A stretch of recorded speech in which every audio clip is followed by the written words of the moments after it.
Thank you for joining us today. Thank you. Awesome. Thank you for joining us today, especially right around lunchtime and dealing with the technical issues. We appreciate it. My name is Wadsworth. I'm a principal experience designer at Transfr. And today, my colleagues and I would like to share with you some of the philosophies that we use when designing work-based learning. Work-based learning can take many forms, but is centered on the idea that the best way to learn something is by actually doing it. But opportunities to actually do something can be limited or even impossible. At Transfr, we address this by using virtual reality to create immersive, authentic simulations that allow users to learn, practice, and experience new skills and techniques. We believe that virtual reality is the next frontier of work-based learning because of the endless possibilities of a blank three-dimensional canvas. This allows all people to have meaningful experiences, whether they live in small, remote towns or giant, bustling cities like Long Beach. We know that with the right training, anyone is capable of earning a high-demand job with family-sustaining wages. That's the mission of Transfr. To enable this, we focus on something that we call the classroom-to-career continuum, which is the journey that a person takes from understanding the concept of a career to actually building their own career. Our products that enable this fall into two broad categories: exploration and training. As you probably guessed, exploration allows users to explore different occupations. Virtual reality is such a powerful medium for this because it allows users to be 100% immersed in a role to see how they actually feel about it.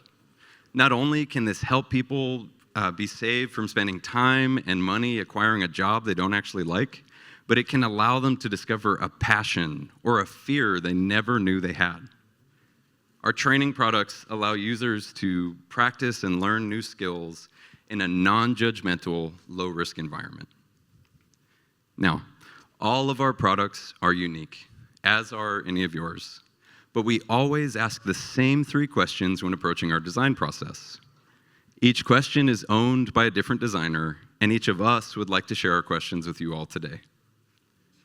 As an experienced designer, or XD, my job is to define the requirements and the boundaries of a product.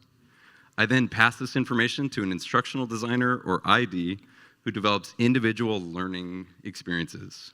And they work closely with an extended reality designer, or XRD, who then builds and optimizes those experiences in virtual reality. Now, when approaching a new product, I always start by asking the same question: what is the intention? Defining intention is critical because it enables everyone on the team to make informed decisions in the design and development process. Different products will have different intentions, and different intentions will lead to different decisions, and different decisions will lead to different results, which will fulfill different needs and appeal to different audiences. You have to get the intention right, because every product is unique. Every product has its own traits. As I talk about this, I'm reminded of a day when I was in middle school, following my mother around the newly built Colorado Mills shopping mall. I was playing Pokemon Ruby on my Game Boy Advance when I saw for the very first time a peculiar graph unlike any other I'd seen before. The graph was the shape of a pentagon with a central point representing 0. As the values increased or decreased, a unique polygon was formed that almost represented a fingerprint of the Pokemon's traits. That imagery has always stuck with me and is now how I think about intention, although I do use different traits than tough and cute. So the first trait that I look at when looking at a product is the duration. How long should experiences in a product line last? Although it seems like the simplest of questions, duration is dictated by intention. Let's consider a career exploration product. It's primarily intended to be used in a classroom setting to allow middle school and high school students to experience a variety of jobs. Now, as you all know, classrooms are highly time-constrained environments, and we want our students to experience a lot of different jobs. So naturally, these simulations must be short. We aim for about a 5-minute experience, which is long enough to be impactful, but short enough to accommodate tight schedules. Next, we consider how much does the product need to focus on procedure? Do the users need to learn a step-by-step process? For career exploration, the answer is not really. We're focusing more so on capturing the feeling of a job and not so much on learning the discrete steps of a task. This is different from our training simulations where users are expected to know how to do something new when they finish an experience. Next up, we consider how much does a product need to replicate the real world? Does it need to be a perfect copy, or is there some room to make adjustments? Those adjustments could be things like adding unreal elements to augment certain features, or omitting some real elements to decrease distraction. For our healthcare simulations, we aim for a high degree of replication, not only because we're preparing students to enter a high-stakes field, but also because actual patients are a limited resource. For career exploration, we also go for high replication because we want those experiences to be fully immersive and not distracted by excessive, unreal visual elements. And we also have to take a look at the assessment needs. Are there legal or curricular requirements to ensure a user has learned specific content? For our training simulations, it's important that we give our users the opportunity to demonstrate both their understanding and their performance of a task. For career exploration, it's less about the assessment of a task and more about their engagement with the experience and their reflection on the occupation. And that brings me to my last and favorite trait, the story. How important is it to elicit emotions in our end users? For career exploration, we want users to actually feel like they're doing a job. So we always incorporate common on-the-job obstacles, such as working in a loud, hectic kitchen, working at heights in a cherry picker, or being exposed to blood in a surgical room. We spin narratives that convey the importance and the urgency of a task. For instance, in our electrician simulation, a storm has caused a power outage at a hospital. Users immediately understand the importance of addressing that.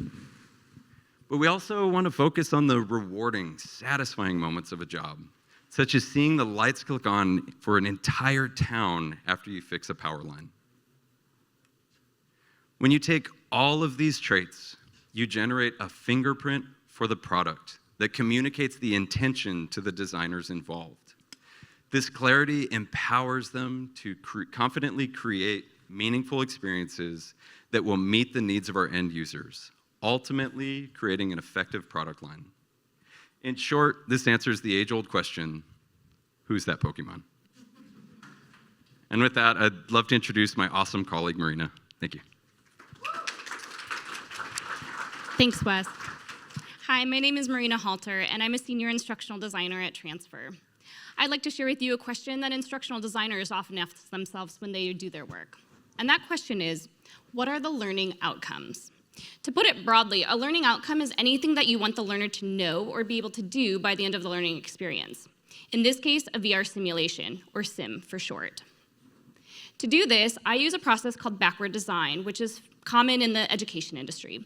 But backward design essentially starts with the end goal in mind first, then builds assessments, and then content to ensure that everything across the entire learning experience is aligned from beginning to end. Let's take an example of a career exploration sim that I worked on. My team was tasked with creating a sim about an industrial maintenance technician, who is someone that works on machines. So the first thing I did was I tried to figure out what the learning goal was for this particular simulation.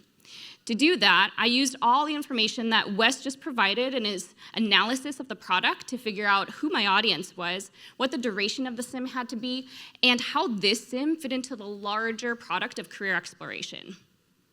I found out that there were no sims on industrial maintenance technicians, so this sim needed to fill the role of what that job is like so that students could determine if this was a career that they wished to pursue or something that they really weren't interested in. Next, I also found out that middle school and high school students were the target audience, and the sim should be around 5 minutes in length. Now that I had all of that information, I was able to craft my learning goal. The learner will experience a day in the life of an industrial maintenance technician in order to determine whether or not this was a career they wish to pursue. Now, I want to pause for a minute and mention that if this were a training simulation, we'd go on to build an assessment that aligns with this learning goal. Training sims often are skill-based, and so it's important that the assessment measures those skills throughout the experience. For an exploratory sim like this, though, it's a little bit different, and instead the assessment comes when we survey students and ask them how was their engagement, as Wes had mentioned, and how was their experience in the simulation. Did it help them determine if this was a career they wanted to do or not? We have an amazing learning intelligence team at Transfr that helps us gather this data so that we can use it to make informed decisions. Now, with a really broad learning goal like this, I like to break it down into chunks. That's going to help me with my next step, which is content analysis. So for this particular simulation, I asked myself 3 guiding questions. What is a typical task for an industrial maintenance technician? What will students be required to do on the job in real life? And what makes the job satisfying so students can see the benefit of doing this job? So now that I had all that information, I was able to start with the content analysis.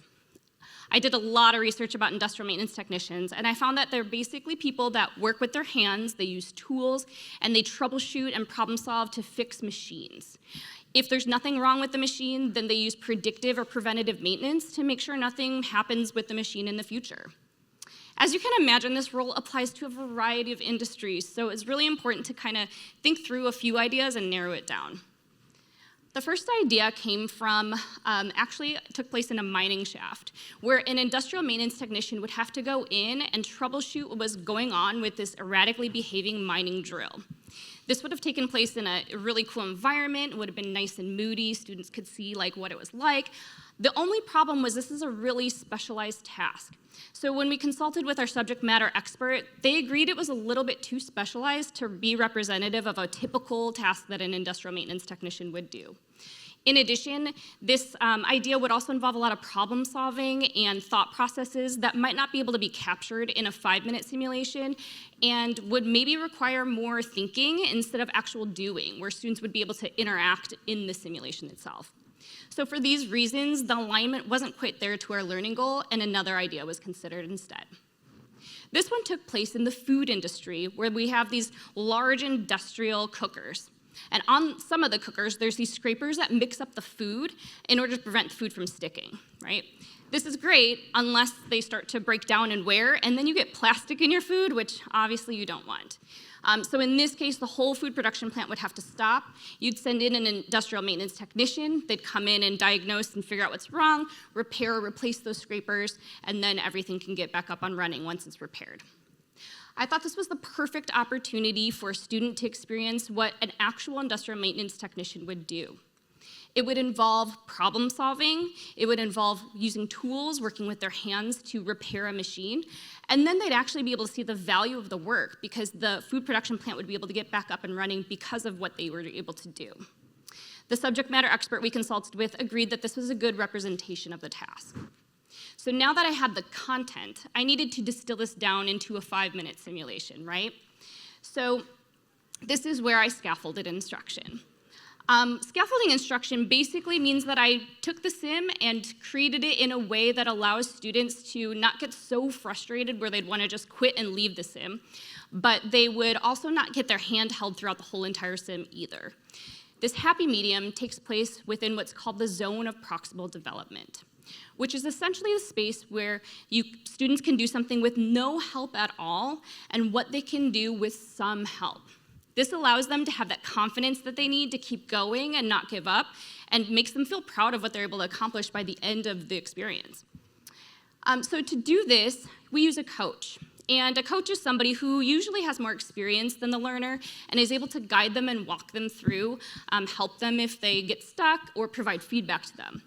And like a real live coach, we use voiceover instruction and visual cues to aid in this process. So let's go back to the industrial maintenance technician sim and see how I applied this in that. I started by establishing the scene. So as you can see, this is in a food industry. We have it running nicely, except, oh, there's a smoking cooker over there. Alarm bells start going off. It's kind of crazy and chaotic, but there is a coach there. You can kind of see on the side, and he's guiding the student for what to do next. We recognize the the smoking cooker, so we know where it's coming from. We identify the 2 scrapers that are definitely worn and need to be replaced. The coach then walks them through. You can see a visual hint here of how to use a screwdriver to replace the scraper with a new one. And once everything is repaired, you also can see how the food production plant's able to get back up and running. So throughout this entire simulation, the coach is there to guide the student, to help them if they get stuck, give them feedback if they make a mistake.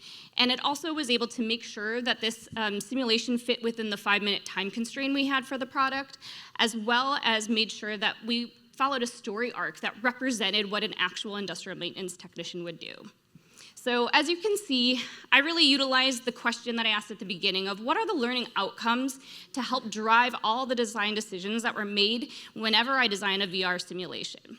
And with that, I'm going to pass it off to my colleague, Stanton. Yes, thanks, Marina. And hey, everybody. It's really fun to see some familiar faces here at AWE this week. If I haven't had the pleasure of meeting you yet, my name is Stanton, and I work at Transfr as an XR designer. And though we have worked on a number of different simulations and environments and careers and characters and stories, there's one question that I ask when I work with Wes and Marina each week. It's a question that has served me in all kinds of other industries when starting a new project, and it's a question that always presents a new challenge. How can we completely immerse our audience? At Transfr, we know that our learning and our product need to be immersive. So the question becomes, how do we create something like that? There are 3 things that we know that we can access with our users: what they see, what they hear, and what they feel on their hands. So the question becomes, how do we use these 3 input methods, right? And how do we do it in a way that follows the intention of the product and the learning of the instruction? Well, look, talk to any designer or creator here at AWE this week, and you're likely to get a very unique and very interesting answer. But for me, the answer lies in finding the balance between the magic and the realism. And that's what I'd like to talk about this afternoon. Let's imagine that we have a scale, okay? On one side, we've got magic, and on the other side, we have realism. Now, each side can be weighed down with all kinds of tricks and tools and techniques, but as you start to weigh down the magic side, you're going to notice that the realism is unable to counter and the scale becomes unstable. And the same thing goes for the opposite side. If we weigh the experience down with realism, the magic is unable to counter, and again, our scale becomes unbalanced. Now, look, neither of these situations are inherently bad, right? But as I seek to design virtual experiences, I know that the answer to most of my design problems lies in finding this immersive balance. Let's start with realism. We know that we need to load some things onto this realism side of the scale here. Where do we get that information? Well, the cool thing about working at Transfr is that this information is stuff that has already been figured out by our instructional designer.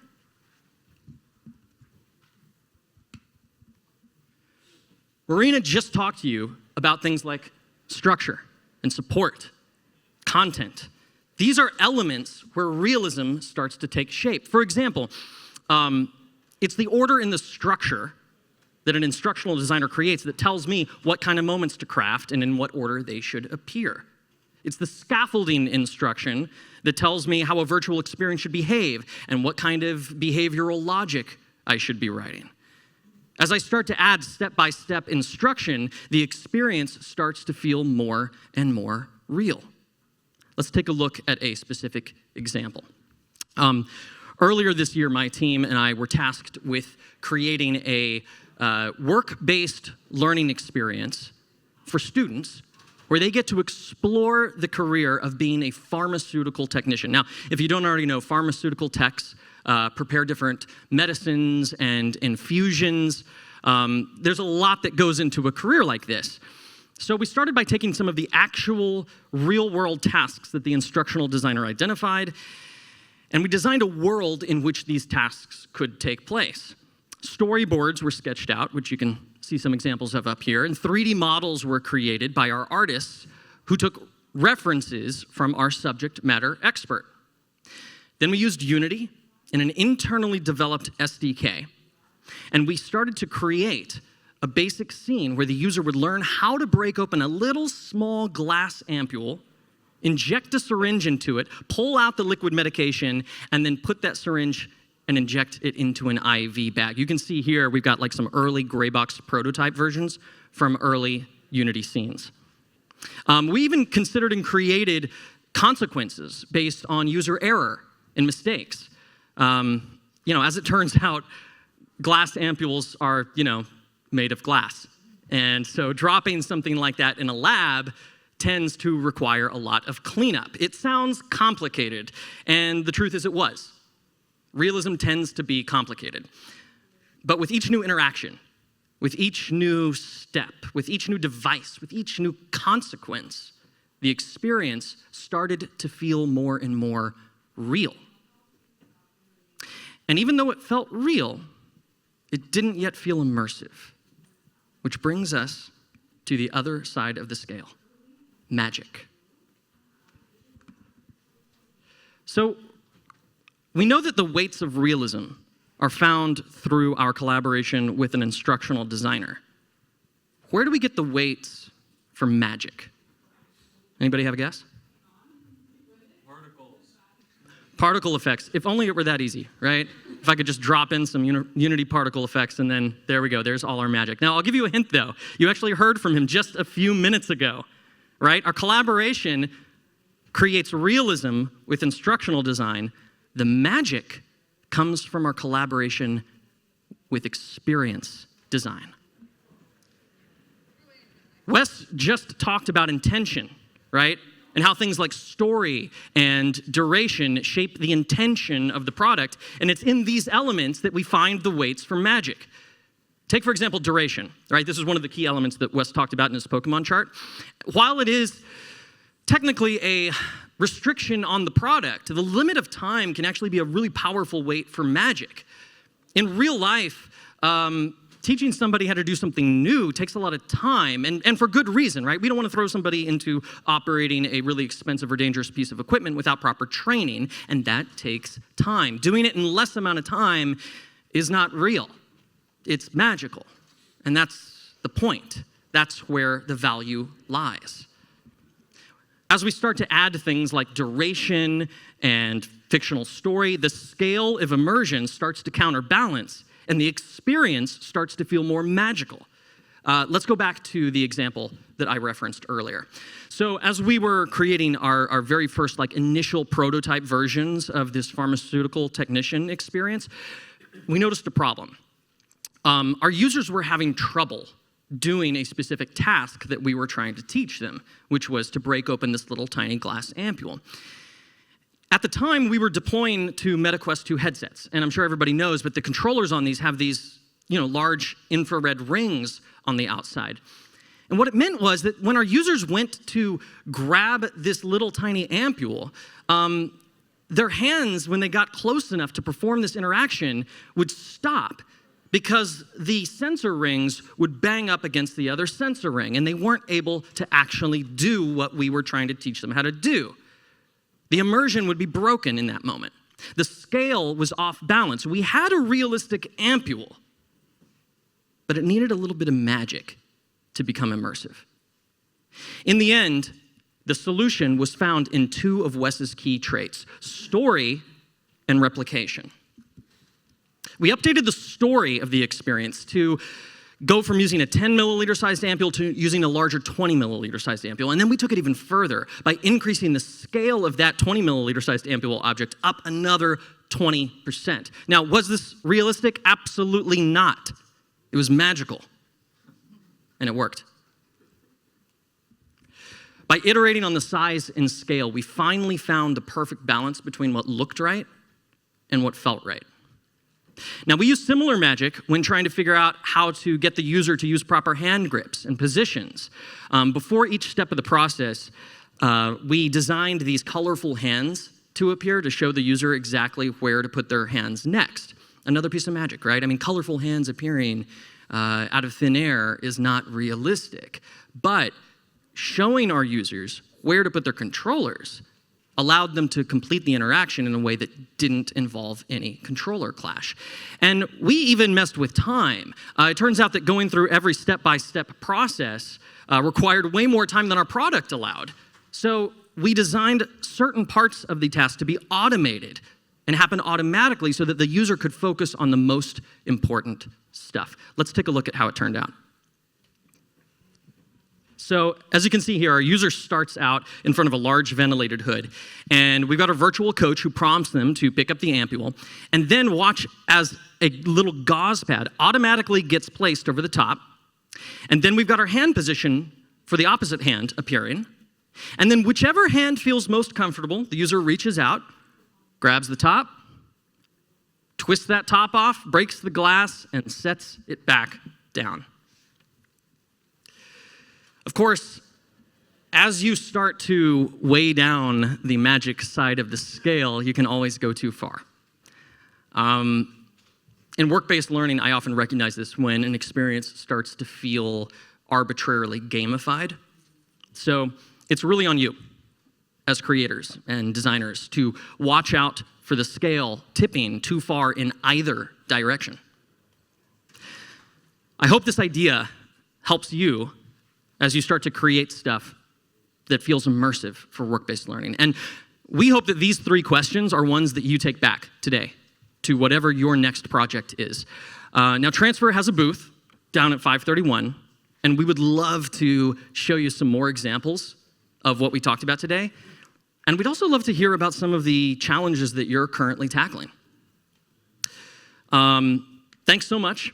Let me see how our time is. Looks like we are all out of time. But thanks for checking us out today. We'll see you down at 531. Have a great week.